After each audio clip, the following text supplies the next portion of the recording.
Wah, koplo kali 6-0. Udah saya bilang tim ini nih nggak lolos, nggak pantas buat lolos.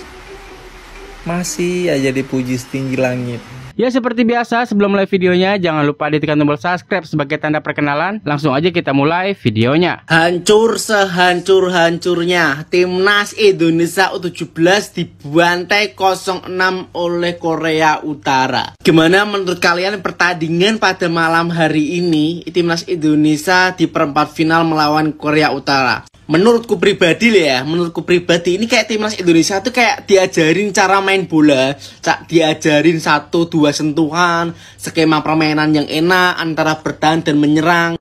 Jadi Timnas Indonesia kita itu diajari cara bermain sepak bola. Bahkan Timnas kita itu tidak ada peluang emas satu pun loh ya. Karena memang ya mental tuh berpengaruh besar. Setelah kita tertinggal 2-0, Timnas Indonesia tuh mainnya gak agresif sama sekali. Bahkan kita cenderung menunggu.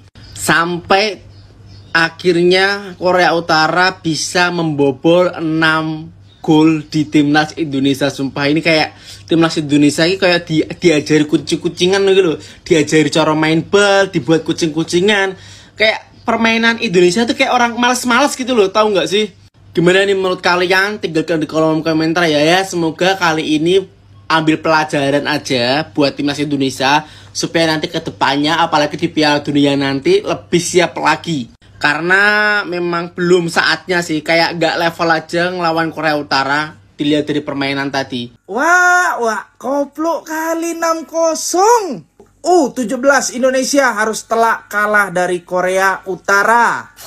Bisa-bisanya loh lawan Korea Utara kita kalah, lawan Korsel menang. Kayak mana ini? Untuk lawan Korea kali ini tuh Coach Nova tuh lebih milih buat main bertahan, ngandelin counter attack yang berantakan. Udah gitu nggak ada kreativitas pemain tengahnya sama sekali. Terlalu terburu-buru distri bola ke depan. Udah gitu long ball terus dari belakang ke depan. Karena emang udah terburu-buru. Niatnya mau nyari peluang tapi kerebut terus. Mau bola atas kalah duel. Bola bawah kontrolnya juga jelek. Jadi ini udah jelas gitu, murni kualitas pemain. Nah, cuman yang jadi permasalahannya apakah dengan main bertahan kayak gini itu salah? Enggak, tapi balik lagi, hasil akhirnya itu adalah peluang dan cetak gol. Itu yang paling penting. Tapi itu yang nggak bisa ada gitu di permainan kita. Korea Utara ini malah sebaliknya, permainannya lebih menyerang gitu. Intensitas tingginya mereka ngelakuin mereka ngelakuin pressing yang agresif juga sehingga ngebuat pemain tengah kita ini kewalahan buat pegang bola. Kayak ya ampun aku bilangnya gitu. Pemain kita ini nggak bisa megang bola sama sekali ya. Di pressing terus gitu sama Korea Utara ini. Gak sedikit juga gitu pemain-pemain ini tuh ngelakuin kesalahan. Apalagi pas dribbling bola sering diintercept juga. Terus pengambilan keputusan. Makanya peluang itu tuh bisa dihitung jari gitu ya. Kenapa bola itu nggak nyampe ke depan. Sangat disayangkan aja gitu. Coach Nova ini kenapa nggak ngebuat pemainnya tuh jauh lebih agresif gitu mainnya di babak kedua. Karena kan kita udah ketinggalan 2-0 juga di babak pertama. Tapi masih sama kayak di babak pertama. Main nunggu aja, nunggu terus. Kayak mana ya? Jadi enak kali gitu Korea Utara nih megang bola. Mereka tuh megang kendali permainan gitu selama 90 menit. Nah ini harusnya jadi pembelajaran ya. Gimana aspek menyerangnya lebih efektif, terus juga bertahannya lebih solid. Nah ini kita bisa contoh sebenarnya dari Korea Utara ini. Tapi ya udahlah, tetap bangga, tetap terbaik karena kita bisa nyampe ke 8 besar. Dan juga yang paling terpenting kita udah lolos gitu ya. Dapat slot ke Piala Dunia U17. Udah saya bilang tim ini nih nggak lolos, nggak pantas buat lolos. Masih aja dipuji setinggi langit. Lawan Korut aja mengek-mengek, gimana lawan Argentina, lawan Brazil. Fitnessnya ya. Dengan lebar di wingback yang bisa dimanfaatkan lawan, tapi paling tidak ada opsi yang harus bola berbahaya di mulut gawang, disambut dengan sentuhan dahsyat dari Park Hwang-sung, dan ini hal yang sangat tidak diinginkan terjadi. Full time nih. Indonesia U17 harus mengakui keunggulan segala-galanya dari Korea Utara dengan skor 6-0. Gua nggak bohong, gua nggak bercanda nih boy, gua nggak bercanda nih. 6-0. Mari kita review ya. Ini pertandingan kenapa bisa 6-0 ini? Mari kita bahas. Dari line up yang diturunkan sama El Sintayongisme, Nova Arianto, gak ada yang salah sama line up yang diturunkan, gak ada yang salah. Ini bener-bener the winning team. Tim yang bener-bener bawa kemenangan timnas U17 ini di laga lawan Korea sama Yaman. Semua sebenarnya berjalan baik-baik aja, boy. Sampai akhirnya Korea berhasil cetak gol. Apalagi gol kedua ini, boy, yang menurut gua ini bener-bener ya harusnya nggak terjadi nih. Karena di momen ini Putu Panji kalah badan. Cuma nih, boy, ketika turun minum babak pertama, gua kira di babak kedua minimal di 15 menit pertama nih Nova Arianto bakal keluar menyerang karena kita butuh gol di babak kedua. Ternyata tetap enggak gitu. Bahkan sampai di menit 70 pun ketika kita udah ketinggalan 5 gol, kita tetap bermain secara mid block. Gak ada intensi untuk ngelakuin pressing. Dan satu yang gue sorot, boy, padahal secara fisik nih ini udah cukup menjanjikan banget ketika ini foto ini naik ya. Gue kira tuh kita udah bisa imbangin gitu fisik main-main kayak Korea kayak gini. Dan kalau kalian perhatiin, boy, gak sekali dua kali pemain kita kalah badan. Gol kedua Putu Panji, gol ketiga kalau nggak salah Daniel, gol ketiga tuh, dan gol kelima Bek Al Ghazani kalau nggak salah. Artinya ini harus dievaluasi, boy. Artinya fisik pemain U17 ini masih belum sebagus itu, masih bisa ditingkatin lagi. Dan gue nggak tahu nih Korea Utara makannya apa sih. Di babak kedua U17 itu udah berusaha ngelakuin segalanya untuk nyerang menurut gue. Umpan pendek 1-1 dipres langsung sama 4 orang. Dribbling 1 lawan 1 kalah. Umpan bola atas kalah. Ngadu lari juga kalah. Ya ini yang gue bilang kita kalah segala-galanya, boy. Terutama di aspek mental. Kelihatan banget ketika kita udah kegolan lebih dari 3 gol, pemain kita udah drop banget, boy.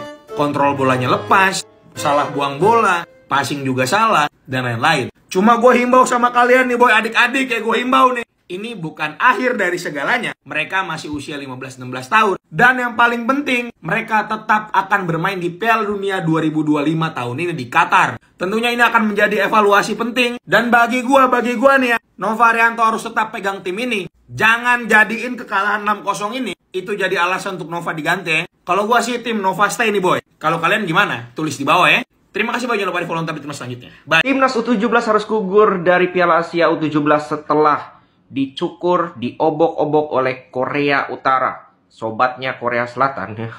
Korea Selatan dikalahkan oleh kita. Korea Utara bukan saja mengalahkan kita, tapi menggunduli kita dengan 0-6. Dan tentu saja walaupun kita kalah, kalahnya telak, tetap kita harus apresiasi bahwa mereka sudah memenuhi bahkan melampaui target untuk bisa lolos ke Piala Dunia U17. Ya, bahkan dengan 3 kemenangan di fase grup, dan itu merupakan sebuah prestasi yang luar biasa. Walaupun di pertandingan kali ini terlihat bahwa banyak sekali PR, banyak sekali evaluasi yang harus dilakukan oleh Coach Nova. Bahwa Korea Utara, gue juga speechless, mainnya keren banget ya ternyata ya Korea Utara ya. Mungkin ada pressure lain dari Korea Utara, tapi jauh lebih bagus bahkan dibandingkan Korea Selatan. Di sisi lain memang kita sangat buruk. Bukan hanya soal defense, 2 kebobolan awal, 1 lewat corner, which is setiap corner gue bilang, itu adalah kesalahan taktikal, kesalahan dari organisasi defense. Dan kita 2 kali loh kena corner di pertandingan kali ini, sama seperti U23 kemarin, dan sama seperti senior. Jadi ya ini harus diperbaiki. Dan memang secara overall kita kalah segalanya. Kalah segalanya dibandingkan Korea Selatan, Korea Utara.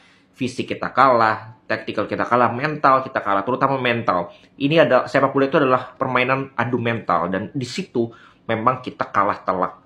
Dan ya it's okay, ini pelajaran yang perlu karena kan di fase grup kita menang semua.